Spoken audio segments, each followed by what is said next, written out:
It's weird that we've already had our day. Yeah. Oh, we have like 8 hours of difference, don't we? Yeah, it's mental. It blows my mind every time. Don't know why, it just does. Trust me, this is not the worst. I had a conversation with another vocalist for my YouTube channel a while ago, and we had 16 hours of difference. Holy crap! He's Where from was he? Australia. Ah, Australia, mate. All right. It's weird though, because obviously you're in Las Vegas, aren't you? And obviously, if you think, because obviously the world's round, Australia seems to be a lot closer than... Right? Yeah. But for some reason, it was like 3 a.m. for me or 4 a.m. for me when I had to... That was the only way to actually have a conversation with this person. It's funny. But so basically you guys are in the future. Yes, we are. Yes, we are. No. Never thought the British should be told they're in the future, but I like it. I know, right? How is it out there? Is it better in the future? I mean, Friday's happened. Yeah. More It stuff. already happened. Yeah. Just not a lot really going on, to be honest with you. So I've been asleep most of the day. So. Well, this is the exciting part, right? Yes. The exciting part of the Friday. Here we are. The best part of Friday. It's the bit we've all been waiting for. Thank you so much for doing this. It's really appreciated. You are so welcome. I just don't know 100%. You guys are streaming it live, or is it going to be recorded for later? It's been recorded for later. Perfect. Yeah. Perfect. We normally then release the audio, and then a couple of days after release the audio, we put the video on YouTube. No, you feel free to do whatever you want. It's just sometimes it's very clear. Sometimes it's totally my bad. I get lost in different interviews I have to do, and I don't remember which one is live and which one is recorded anymore. Nice. That's nice. Let's do it. Wonderful. Well, I'm going to do a little intro piece like I like to do, and then we'll go into it, assuming I don't drop my notes on the floor. There we go. So, Barfightians, we have a very special guest of us today. This lady is the singer of a band I regrettably only discovered earlier this year, but boy, am I glad I did. I will go on record to say she has one of the best voices I have ever heard. Thank you. She's a model, a vlogger, a very cute dog owner, and the lead singer of the mighty Infected Rain. Everyone, welcome to the show, Miss Lena Scissorhands. So much love. Thank you, guys. No, like I said, thank you for doing this. It's really appreciated. So, have you had some sort of a lockdown at all in Las Vegas? Yes, we did. It was, I believe, Las Vegas closed everything around the middle of March. So a little bit later than certain European countries, especially like Central Europe. I have family in Italy, so I've been told multiple times way before that, January, February, that things are going really bad out there. But here, nobody even was really talking much about it, you know. And then, yes, Nevada, the whole state, they closed everything. I believe it was the 14th or the 15th of March. And I don't want to lie about specific dates, but if I remember correctly, the very first wave of opening certain businesses started sometimes in June. So I don't know if it was like the second part of the June, something like that. So far, we have the second wave of businesses open too, but there's like the third one, which was everything else, which actually is the most essential here in Vegas, like nightclubs, I don't know, strip clubs, things that make this city going, right? Those things, yes, and shows, concerts, obviously, those things are not open. Those are still on hold. Some other states had to go back to phase one on and off because America apparently is not doing so well number-wise, but I'm trying to stay super positive, and I'm trying not to really watch a lot of news, to be honest. I don't know if that's good. Yeah, I don't know if that's good or bad, but I don't know.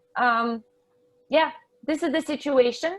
I mean, as I said, a lot of things reopened. It's possible to walk outside, go to parks. It was, we had parks were closed, and any type of gathering with like a lot of people obviously was not okay, so they were closing those, right?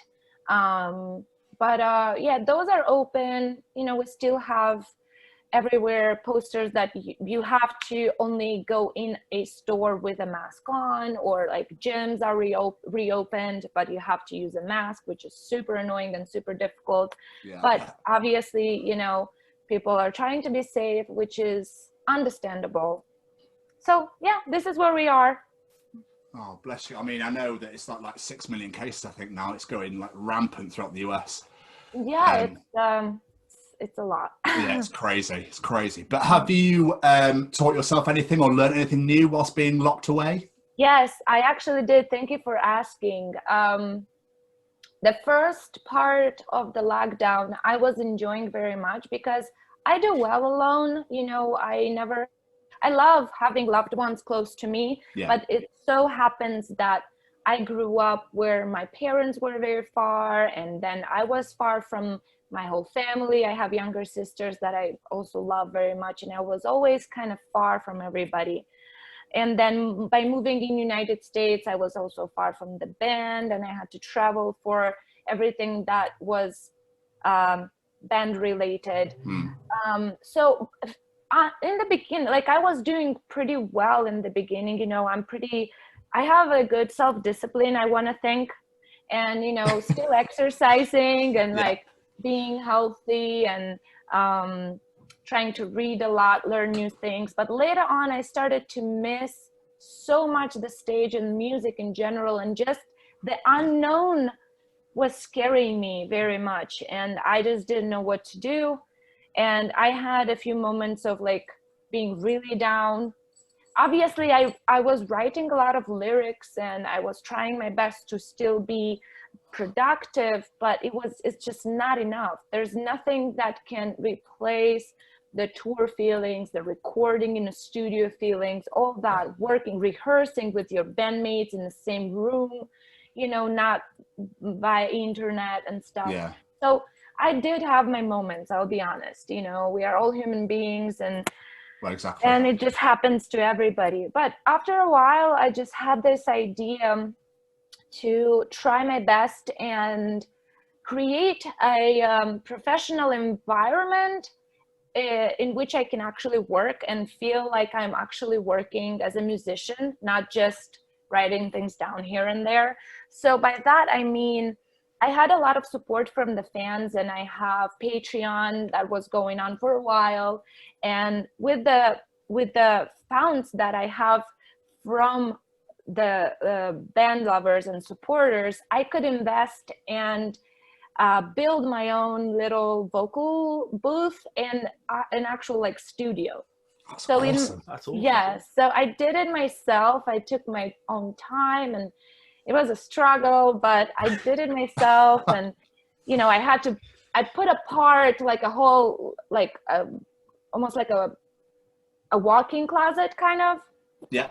And then, you know, I invested in the needed material and then in the needed equipment, because all that studio high quality, even just the microphone or the program that you're gonna, you know, work with, all the stuff costs money, you know.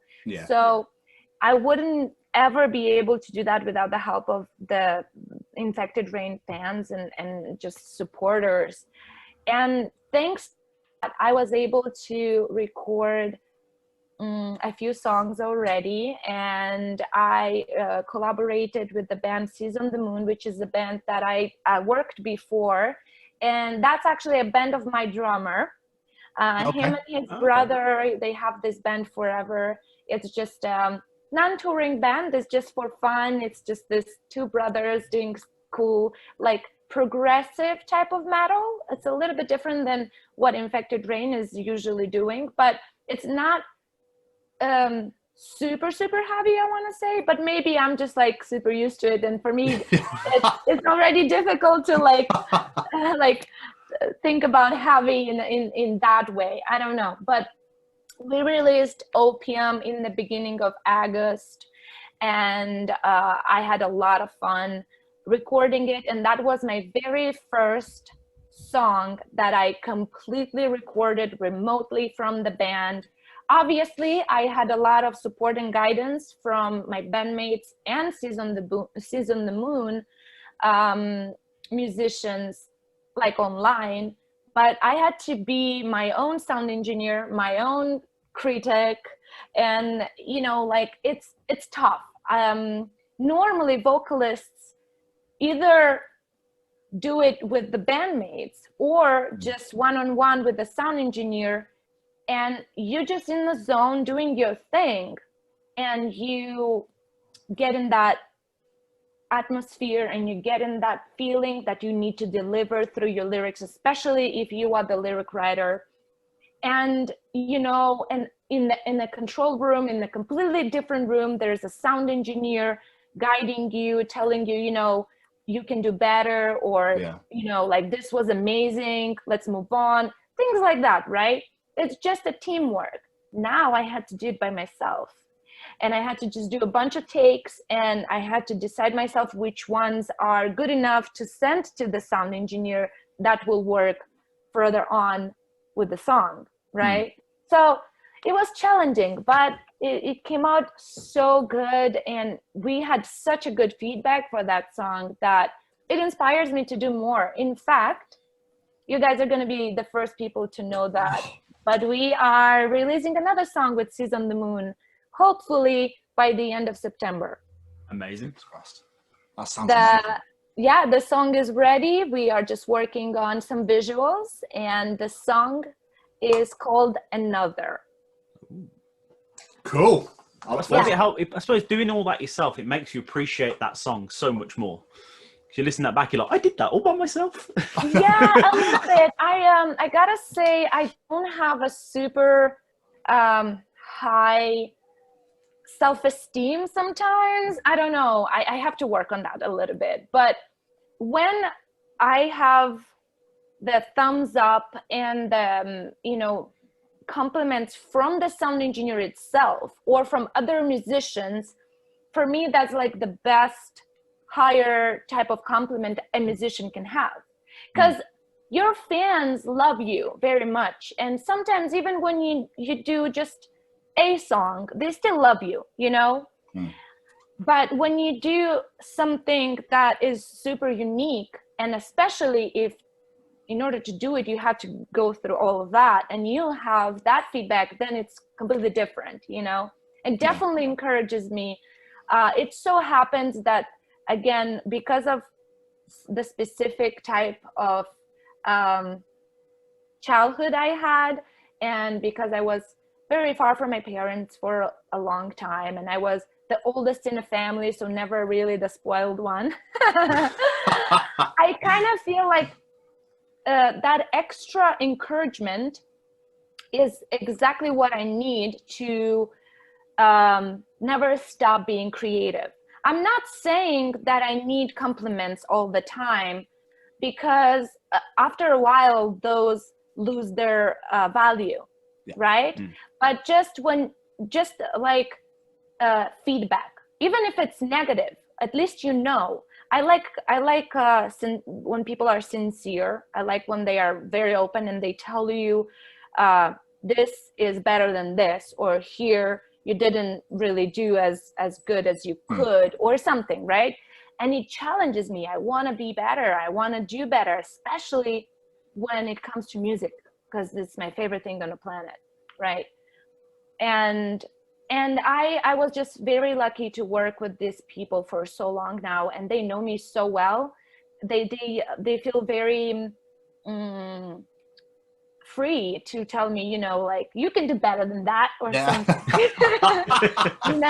So that's helpful. That's very helpful. It's always good to get a bit of constructive criticism every now and again. Yeah. Which makes you better. And we also did a cover song with my guitar player. Also during this lockdown decided to have a different project with different musicians, and I was part of one of the songs, and we did a cover for a Nirvana song, which was super challenging too. Yeah, we did a cover for Ira Zeppelin, so check it out. It came out like 2 weeks ago, actually. It's very good.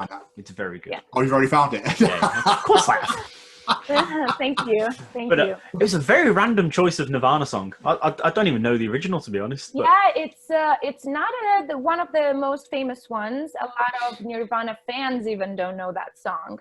It wasn't one of those songs that you know Nirvana for, but just because of how like grungy and underground almost it was, my guitar player right away said, you know, always whenever I would hear this song, I thought that this song could really sound awesome with heavier riffs and like lower tuned guitars or like 7-string guitars or something.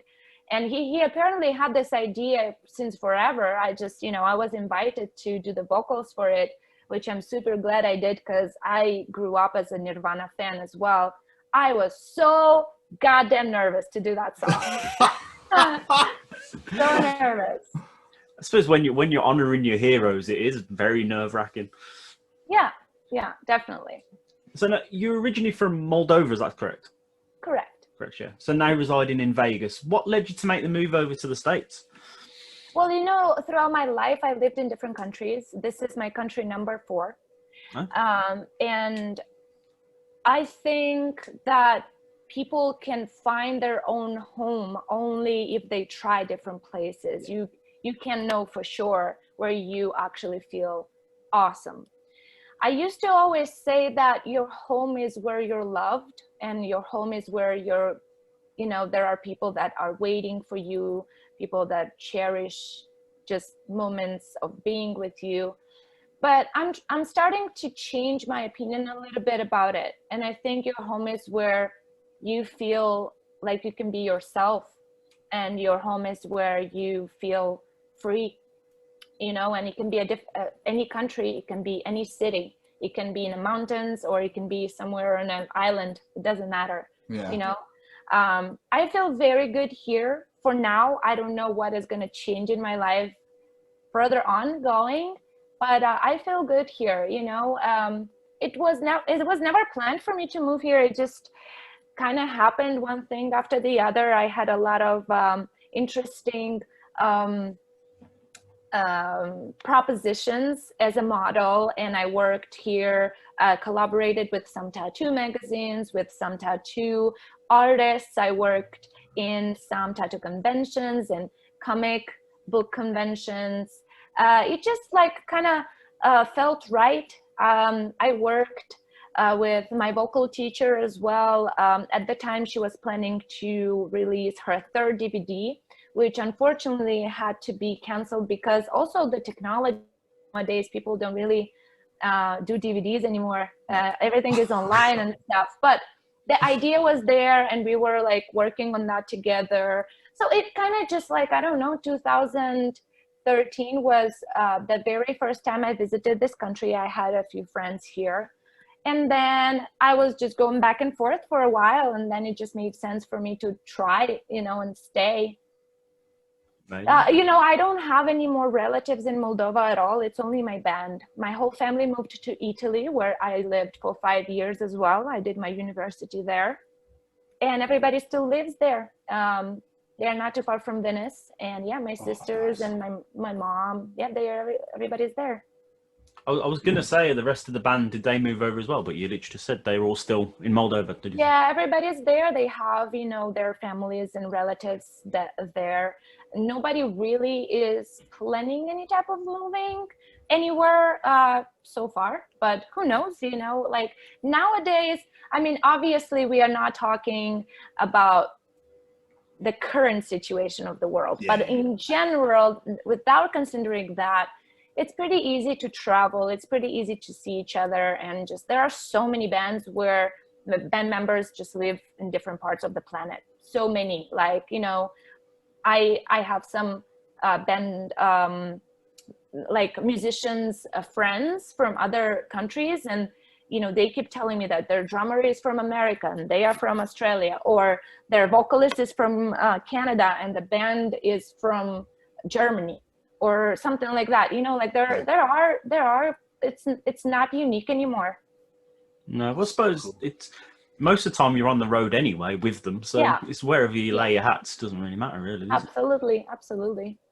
So, Infected Rain are incredible at fusing genres. The way I see it is, you know, you got like your death metal aspect, your new metal, metalcore, mix of vocal styles, etc. So, what bands inspired you growing up? Well, you know, every time I get this question, I want to specify that I love music in general, and I think that no band specifically inspired for a specific thing, but it's like it's the mix of just good music in general that inspires you to be yourself, and you know, shows you that it's okay to be emotional, or it's okay to be loud, or it's okay to be heavy, or it's okay to scream, or it's okay to sing, or it's okay to rap. There are so many, you know, and I listen to different genres. I listen to older music, newer bands. I love discovering new stuff, electronic, pop, I don't know, rap music, and even like super heavy, like, I don't know, death metal bands. But growing up, I didn't really have a lot of sources for music in the beginning. It was only like radio stations, and we only had like one alternative radio station, which was actually a Russian radio station, and they would play alternative and rock music from Russia. So Russian bands only, right? Which was awesome. It was awesome to like listen to something. At least I remember having this super small little radio, and I would just listen to it on the way to school. After a while, we had this super awesome package of different channels. Yep. My mom upgraded the TV. And we had MTV, which was absolutely amazing. And that's why I fell in love with Nirvana. That was what helped me discover other bands like Nirvana, Offspring at the time. And I would just listen to them for a long time. And then it just so happens that I had friends, musicians. I would go to local shows and just discover more music, more and more. And with my very first salary, I started working very, very early. I was 16. I went to this like local rock shop, so-called rock shop, the only one in the whole country probably. And I went there and I was like, I'm gonna buy some music, you know. And it was cassettes at the time, and for my birthday I received like some sort of like Walkman. It wasn't really the Walkman, but it was a good cassette player. And I went there, and I remember, this is just so funny, I chose 2 albums judging by the cover, because I didn't know what I'm buying even. Like I never heard those bands. Guess what I bought? Go on.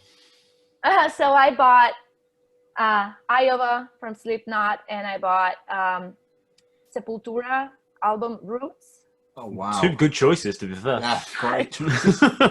I listened to those cassettes until they stopped playing. Until it was impossible to listen to anymore.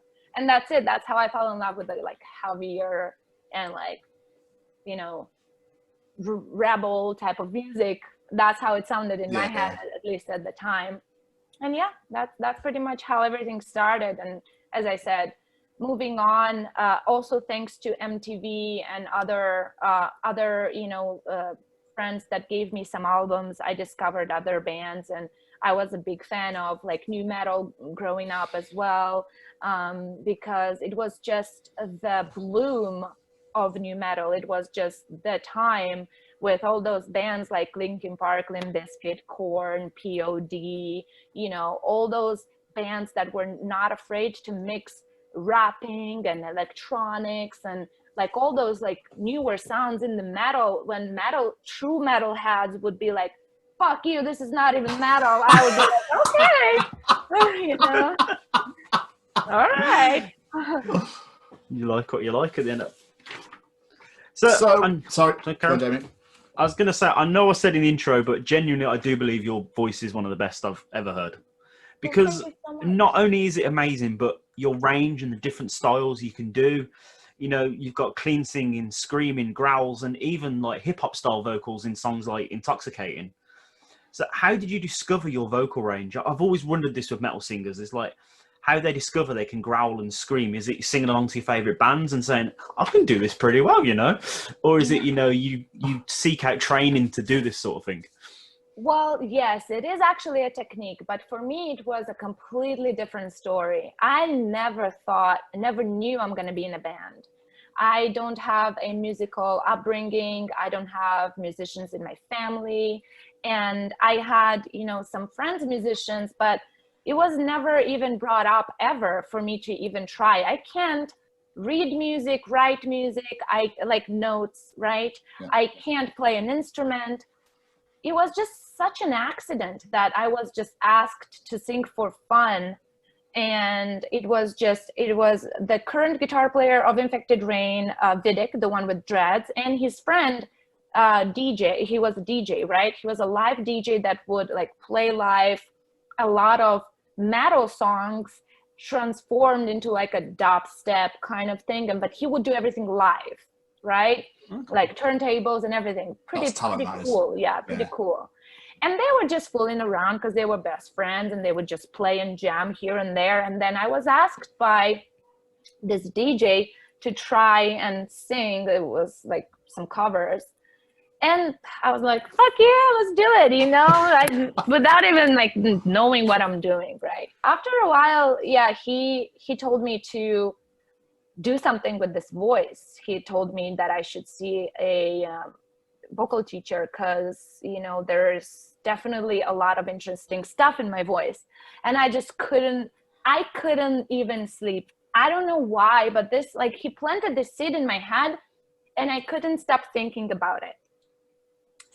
So I did. I found a vocal teacher in a University of Music in Moldova, and I used to go and see her like 3 times a week for like 3 years almost. And we just, you know, she taught me how to breathe correctly, how to warm up a little bit, just like any other muscles in our body, our vocal cords need to be warmed up, you know, and like we would sing classic songs with her. It was a lot of fun. But obviously when Infected Rain started being Infected Rain and everything started kind of getting serious, you know, I knew that, you know, the band was pretty heavy already. And I knew that I don't want to just be a girl that sings in the band. And I knew if I'm going to sing, I want to be able to be one vocalist. That's it. You know, I never was against having like a guitar player or a bass player, like doing the back vocals like a lot of bands do. But just for some reason, I guess because I used to write since I was 14, like poems, and I applied some of them in the beginning of Infected Rain. And just because when you're the writer of the lyrics, it's like your responsibility to actually deliver what it is that you're trying to say. And it was a challenge for me to be the singer that can do it all, right? Like that is enough. Just the one singer is enough, right? And I did a lot of mistakes. I heard myself. I wanted to scream for sure. Definitely I tried with other bands and I did like some like covers to understand like how other women in metal are doing it or how men in metal are doing it, you know, just to understand. And it felt right, but I just couldn't do it for long. Like whenever we were on tour, I couldn't do it for too many shows in a row because it wasn't actually right the way I was doing it until I discovered the DVDs of Melissa Cross and her vocal techniques, the brutal type of vocalizing that she was teaching to huge musicians like vocalist of Il Nino, Slayer, Slipknot, like those names, huge names were on her website and on her DVDs, like Randy from Lamb of God, Angela from Arch Enemy, like so many, right? And I was like, okay, well, if she can guide people like that go on tour forever and they have shows every day, I can definitely learn from her. So I just tried to learn from what was available at the time. I bought her DVDs, I saw her videos, and I was just doing it by myself. But it improved very much. But the real improvement and the real change happened when I met her for the first time in person, and that was in 2013. And not only by her techniques and vocal exercises and just guidance that is like about vocals. Not only that, but just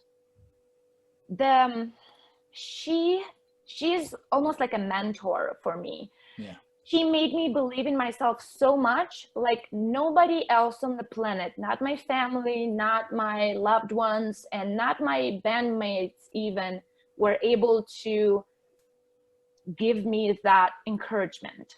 Nobody did it the way she still does it, because we became super close friends, and she still does it. And even if I talk to her once a year or twice a year, that's enough.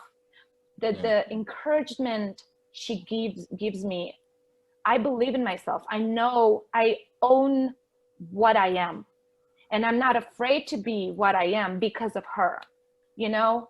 Because I always was very humble about when it comes to music, and very, very like a lot of other friends, musicians, including her, would like kick my ass every time whenever I say that. But I used to say, you know, I'm not a musician. I'm not even a musician. I'm not that talented. And they were like, are you fucking kidding me? What is wrong with you? But it's only, I say that because I understand that a lot of people either are born with an amazing talent. They don't even need to learn much, and they got it. You know, everything I do and everything I did was hard work, and is hard work. And it's okay. I like it. You know, it's a challenge for me. I like it. But yeah, I am one of those vocalists that needs at least a 30-minute warm up, even if I just go in a rehearsal room or every day going on the stage, I warm up. And it's unnerving for other bandmates or other bands that are touring with us, but I have to do it. It's part of my ritual. Otherwise, I'm not confident on the stage. I need to do it. I know other musicians that don't even care. They take a shot or smoke a cigarette and they sound perfect. And they really do. But they really do. That's the thing, you know?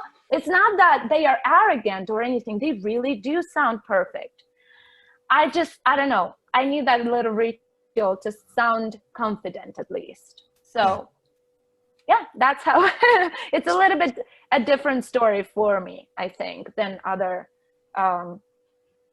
vocalists in metal, especially, you know, when it comes to like this brutal type of vocalizing. But if I need to add something a little bit regarding the different types of vocals that I'm applying, it's just my love for music. I just think that it doesn't matter what you have to do. If you need to whisper, or you need to scream your ass off, or you need to rap in order to deliver that emotion that you try to put on the paper first, fucking go for it. It doesn't matter if you're a pop singer or a rapper or a metalhead. It doesn't matter, you know? That's my opinion. Because whoever invented those rules are just putting you in the box. It's amazing when you have that connection with somebody as well. When you meet somebody and instantly just, that's it. Friends for life. Absolutely incredible. So it's so cool that you have her. So so you said that your family aren't very musical at all. So what were you aspiring to be before music came into your life? Yeah, I was actually already on a good path. I was a hair and makeup artist, and I started working as a hair and makeup artist very young. I loved being creative in that aspect, and I started working with photographers. I started modeling when I was 19, And then I started working for some TV shows as a hair and makeup artist. And the goal for me, I was doing very well. I had a lot of customers. I worked in Italy and in Moldova. And the goal for me was eventually to have my own place and not to work for somebody, obviously. But yeah, just the music took over, and it gave me way more emotion and way more satisfaction than even the job that I absolutely love.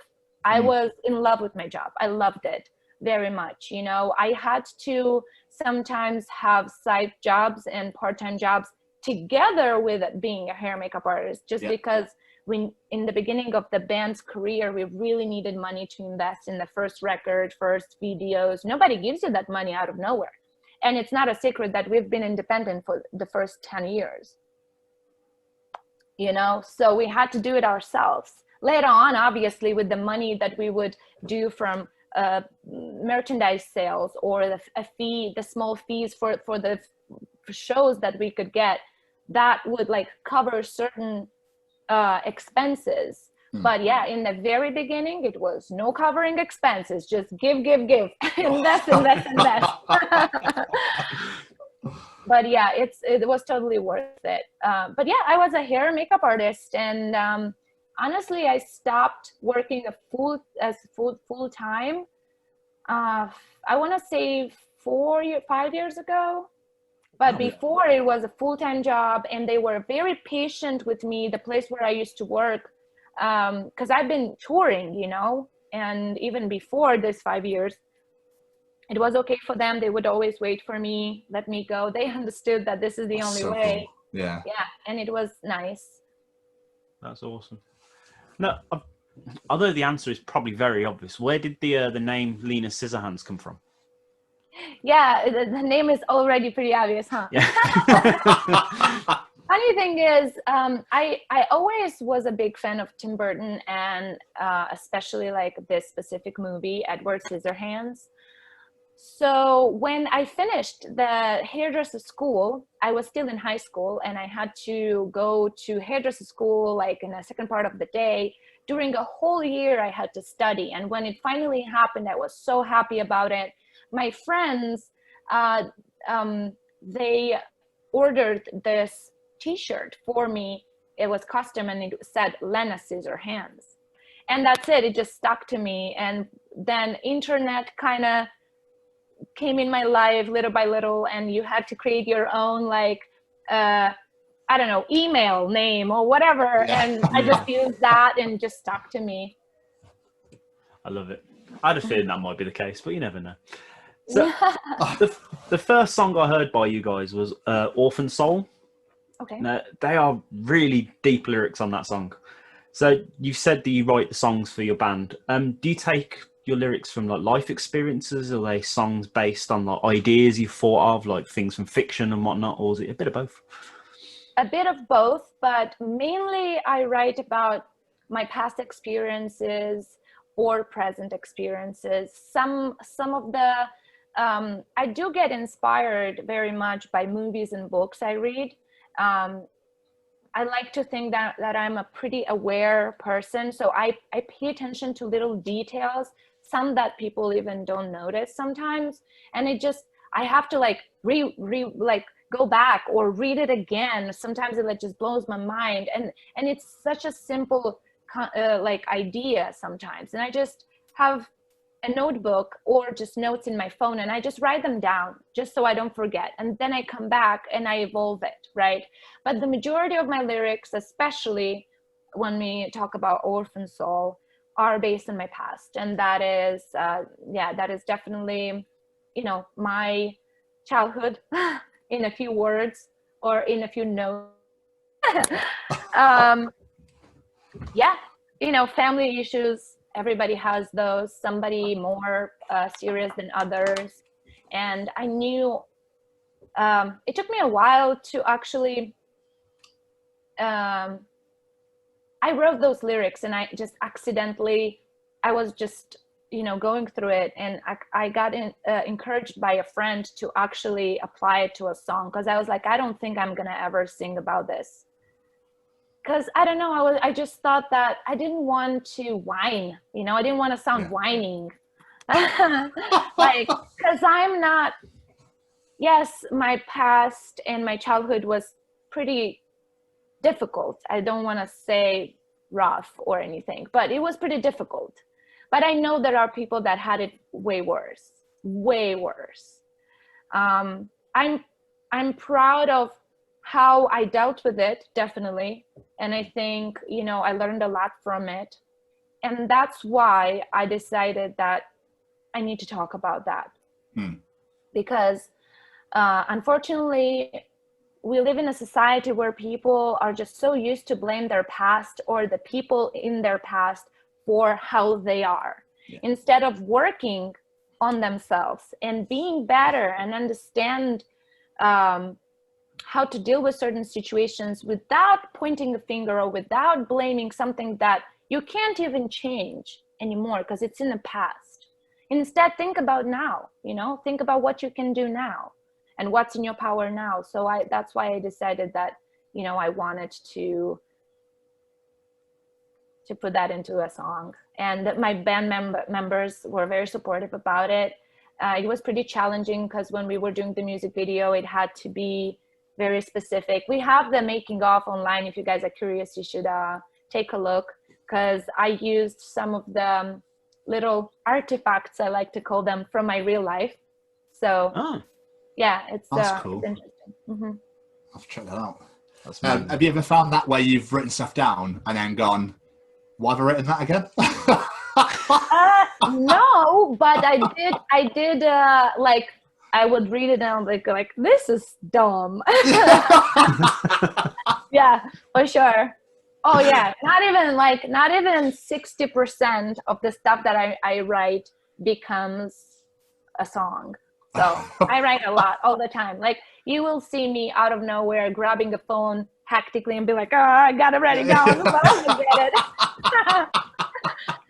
Yeah.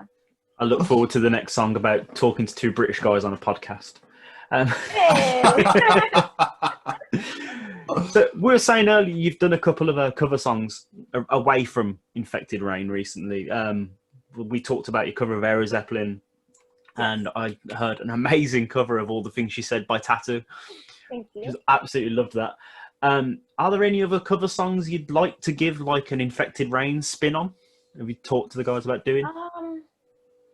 Yeah, I'm very careful when it comes to covers, because I don't know, I just think that you have to really relate to the song in order to feel it and actually deliver like that message, right? First of all. Second of all, I really love the covers that actually change the song a little. So it's your own version of that other song. You're not trying to like sound exactly the same or do the same tricks.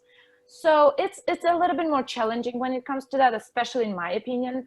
But we were thinking with the boys to like eventually have a big show that is going to be completely different, and we would invite like other musicians, even with instruments that are not typical for Infected Rain, like violin and piano and whatever, something like that, and just create this big show with different genres and sing Infected Rain songs and some covers, maybe some of them even acoustic. But this idea is so big, and it's a cool idea. Everybody in the band wants to do it, but it will take a lot of time and money to make it real. So if we will actually do that, we should also record it in it, like for a DVD or something like that. So that's why we haven't yet.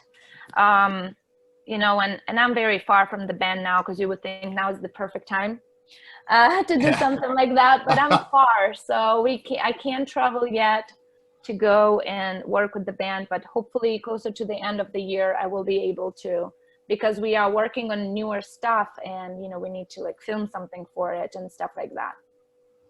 Amazing. This song is going to, this question rather, is going to sound really weird without context. Tell us about bananas. Well, actually, yeah, no, thank you. Thank you for asking, because Tom looks so confused. Yeah, right. Bananas is the name of my YouTube channel, and I created my own YouTube channel a little bit of, like, I think it's a year and a half ago, a year and 6 months ago. But I was told to do that for so long by fans and friends. Everybody was always so convinced that I have a lot to talk about, and it could be interesting, you know. But obviously I'm not that super skilled to do so much by myself, like editing, filming. You know, you can be good at talking and sharing your life or whatever, but there's a lot more behind it. So you have to have like a team or somebody that believes in you just as much, you know, to start with. And then, I was encouraged by my guitar player, which is the founder of Infected Rain. Me and him are from the start, and he encouraged me, yes, to do more, and like make sure I have behind the scenes of every photo shoot, every music video, like recording, and share the you know, the other aspects of my art life, like, I don't know, being a model, or being a hair makeup artist, or just being in the kitchen and being myself because I love cooking. I don't know, you know, just sharing everything, and just have this specific different platform where I can share that with people. And it doesn't matter how many people follow me. It doesn't matter how many people watch it. It's just a good place to just collect all this information, and whoever is really interested enough is going to find it, you know. And it's interesting. It really is. I'm having fun. In the beginning I was super nervous about it. I was like, there's no way I'm that interesting to have so much information to give to people. But it just, I'm very inspired, you know. I got used to it now, and I just listen to requests that some of the close fans, they would be like, you know, if I have a lot of people keep asking me about, hey, tell me about your dreads, how do you take care of them, color them, whatever, then, you know, I did a video about how I literally was coloring my own hair during the video, had no makeup, and I was like, I don't care if you like me or not, I'm gonna look funny. I'm gonna tell you, to make it more fun, I'm gonna tell you the story of the different hairstyles I had during my life. And I placed some super funny teenager pictures I had, so it was fun. But so little things like that, right? Sometimes I'm out of ideas, but yeah, I just try to be myself. Yeah. It's cool because it's like a little online diary. So when you're older, you can go back and go, oh my God, I remember I did this. I remember I did that. That's so cool. Correct. Yeah. Very amazing. correct. And it's also a good way to, whenever like a fan or just a friend asks you something, and it's like, we need like hours for me to tell you all that. So I just link. I copied the links, and I'm like, okay, do you need popcorn? Yeah, see this and more. So the last Infected Rain album came out last year. Yes. Is there another album on the horizon, or is the plan to tour for the previous album first? I imagine touring got sidelined. Yeah, because we don't have specifics about when touring is going to be possible yet. We can only hope. But yes, we are working on a newer album, although it's kind of early because Endorphin came out in the end of the year, autumn 2019. And normally you need at least a year and a half or two to release the next one. Between promotion and between touring with that album, you need time to present it to people, right? And especially because this was our very first album together with our record label. Things had to be done the way the music business is actually used to do things, right? Not just the way you want it. So, which is fine, you know, it's fine because that's how you get to be on radio stations, and that's how you get to be on the shelves of like music stores and stuff like that. So yes, so far we are taking our time, because as I said, we are not in a rush because it's pretty early, but yes, we are working on a new album. We have an idea and a concept for the name and the artwork, and we're working on it. Amazing. Awesome. I look forward to that. Did you ever think that you would get to where you are today? The other day I was actually realizing that we are working on our 5th album, and I had goosebumps, and I was like, oh my God. I remember being a teenager and listening to bands that only had 5 albums, and I was like, that's probably the end of their career. Yeah. I'm like, no, fuck no. I'm like, this is so cool. When you have 5 albums, you're a superstar and you've done it, But it's not like that. The real life is just not like that, man. You just continue being creative, be yourself, and just put music out there for as long as you can, So yeah, I mean, I love where we are, but it's never like a goal to be somewhere. The goal is to just give, Yeah. That's it. And if people love it, awesome. I do. I've become a proper little fanboy the minute I am. Nice. So, well, too bad you didn't discover the band last year, because we played in the UK for the first time last year. Yeah, and I was going to go to that tour and I couldn't afford it. I was so annoyed. It was the Lacuna Coil tour, wasn't it? Yeah, I was going to go. I could have discovered you sooner. Typical. So, I posted that we were talking to you today in a bunch of like Infected Rain groups and fan groups and download festival groups, and basically seeing if anyone had any questions. And I got a couple of questions together for you, if you don't mind answering some from other fans. Definitely. So Carly Bowers basically says, no questions, just wanted to say that she loves your vibe. Well, thank you. As Ross Baker said, will there be any European headlining tours or UK festivals on the cards? It's very difficult to answer that question. Obviously there are plans, but I can't promise anything.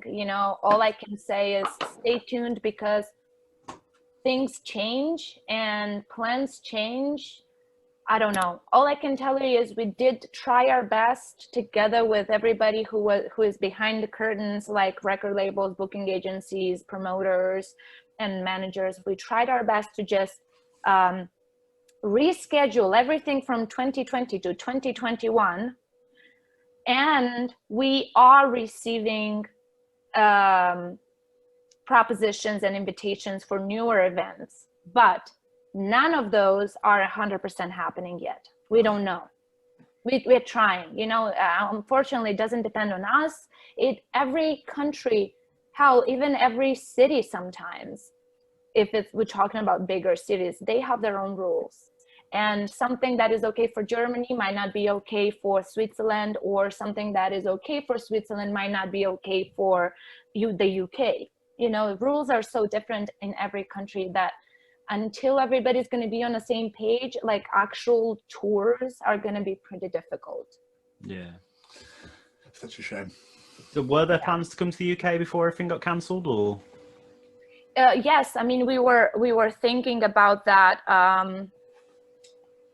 for like another bigger tour, because you know what it is, citizens of Moldova need visas to come to the UK,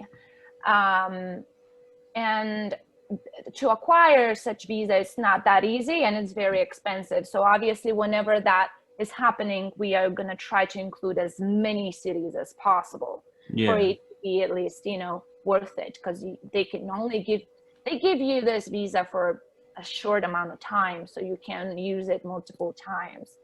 So yeah, plans were there, but as I said, unfortunately I can't tell you more than that. That's all fair enough. Yeah. So, my friend Andy said, with your recent cover of All the Things She Said with Chase the Comment, are there any other duets that you'd like to do? Oh, of course. Of course. I've been talking with our manager the other day, and I asked him, for now, just an idea, but like if we ever think about like a vocalist or a band to collaborate, how does it work? Because I didn't even know, because look, I get a lot of invitations from people, and some of them I take part, some of them I just can't because there's no time, or I don't know. But I was curious, how does it work when when you talk with like big bands, right? And the manager said, well, that's why I'm here for. So of course, it would be great to have, like a duet with, I don't know, Chino Moreno from Deftones, for example. He's done so many, and I'm a huge fan of that band, huge fan. And especially of his vocals. So it would be so crazy to have him on a song, or I don't know, Randy from Lamb of God, or your Randy's together, your vocals would be incredible. Thank you. I have some ideas, I have some thoughts, but for now, none of those are like actually 100%. So maybe not even with this album, but for the future, definitely. Oh yeah, definitely. I'll try to do some stuff together. Keep my eyes peeled. And Andy also says, as you love horror movies, if you could choose the way in which you'd die in a horror movie, how would you like it to happen and by who? I liked this question. Oh my God. Well, I want mine to be Pennywise's victim. Amazing. Yeah. New Pennywise or old Pennywise? I would go with the newer one, but I'm a huge fan of the old movie just as much as I'm a huge fan of the newer one and the actor, but I would go with the newer one. Let's give it that vibe. Like it. And how? I mean, I'll be just floating, I guess. Right? Because we all float. Yeah. Amazing. So, before we get out of here, is there any plugs anywhere people can find you in the world on the old social media and whatnot? Oh, everywhere. I'm literally everywhere. Just Google it. Just Google it. Good no, answer. Literally, it is. I mean, I tried to be everywhere possible. I'm not that good with Snapchat. I tried, but I'm literally everywhere else. So we'll find you doing some TikTok dances if we search hard enough then. Oh, is everyone froze? Stop. Yeah, he's internet. There he is. Oh, there I am. Hello. That was weird. Welcome back, mate. Oh, yeah. I don't know where that cut out. There we go. I have one last thing I want to ask, actually, because you said you love cooking. Do you miss Moldovan cuisine? Well, it so happens that we don't have a huge Moldovan traditional cuisine. We do have a few dishes that are pretty typical to Moldova, but Moldova used to be part of Romania long time ago, when kings were around. Then after being independent for a while, being the Republic of Moldova, we used to be also part of USSR. So we kind of have both culture of more of Eastern Europe with Russian type of cuisine and Ukrainian mixed with Romanian and Hungarian kind of together. Okay. But because basically if you go to Romania, you can find a few things that are typical from Moldova. And if you go to Ukraine, you can find a few things and so on. Because we have so many nationalities in Moldova. Hell, even, my parents are not even from Moldova. So okay. My mom was actually born in Moldova, but her parents are Greek and Polish. My dad is completely from Armenia. He was not even born in Moldova, and his whole family is Armenian. And there are families like that. Almost every family is either half Ukrainian, half Moldavian, or fully Romanian, but live in Moldova. So I would say the majority of the population of Moldova is pretty mixed. So that's why we have a mixed culture of food. Yeah. I think, I eat vegan for over 4 years. Oh, nice. But there are vegan versions of a lot of dishes that I love very much, because I love Mexican food. I love Asian food and Indian food. I love it very much. I just love enjoying a meal. I don't know, for some reason, I grew up in a pretty poor family, and food for us was always just so we are not hungry. It was never something like unique. It was never something sophisticated. Yeah. So when I started cooking by myself and I started discovering how many things you could do and have, and then later on, when I was doing a little bit better in life and I would work and have my own budget and everything, and I would like experiment with food and travel and try different, typical foods of different places, I just loved taking my time with food and actually enjoying it. In fact, when I cook, I use a lot of different type of spices, some of them very unique. Like I like to go to an international store we have right here where I can find stuff from different countries. Like I do love Italian food, but like real authentic from Italy, because there are a lot of American versions of Italian food, because Italian people, they used to come to America for a long time, and there are a lot of families that have Italian roots, so they still, they Americanized a little the Italian dishes, which is also interesting, but it's not really like the actual Italian food. If you go to Italy, so because I lived in Italy, I got spoiled with good coffee, good wine, good food, and I just love that so much. So whenever I cook, I just try to never think about like, don't put this and this together because it's too much or too expensive, or that, especially because, I don't really have a big family here or anything, but I just love cooking. I think, I love going out for food as well, but I just enjoy the ritual of cooking and taking my time with that, and just, I don't know. That's awesome. I was just intrigued, that was all. Amazing. I actually do have a few videos of cooking on my YouTube channel. I'm definitely going to watch those. I'm going to find those after this.